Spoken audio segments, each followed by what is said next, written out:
कोल्हापूर शहराच्या हद्दवाढीचं घोंगडं वर्षानुवर्ष भिजत पडलंय। त्यावर कधी निर्णय होणार हे कुणी छाती ठोकपणे सांगू शकत नाही।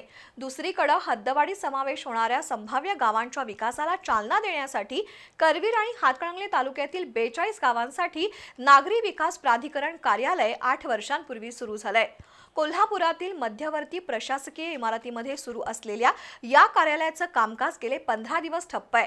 मुळात या प्राधिकरणाचा उपयोग किती आणि निष्क्रियता किती हा संशोधनाचा विषय आहे। राजकीय इच्छाशक्ती अभावी कोल्हापूर शहराची हद्दवाढ रखडली आहे। सुरुवातीपासून करवीर आणि हातकणंगले तालुक्यातील काही गावांचा कोल्हापूरच्या हद्दवाढीमध्ये समावेश आहे, पण ग्रामीण भागातील नागरिकांच्या विरोधामुळे हद्दवाढी समाविष्ट गावांची संख्या कमी होत गेली।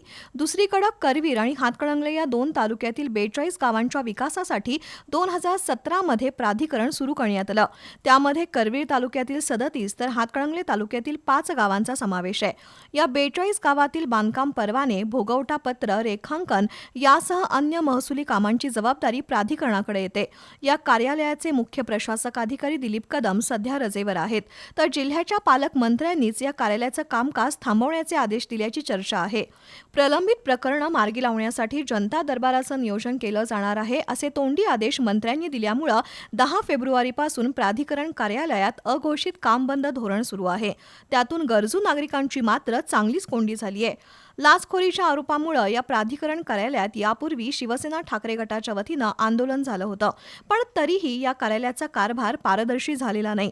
आता तर प्राधिकरण कार्यालयातील दैनंदिन कामकाजच बंद असल्यानं नागरिकांची आणखी कुचंबणा झाली आहे। याबद्दल दाद कुणाकडे मागायची असा प्रश्न आहे।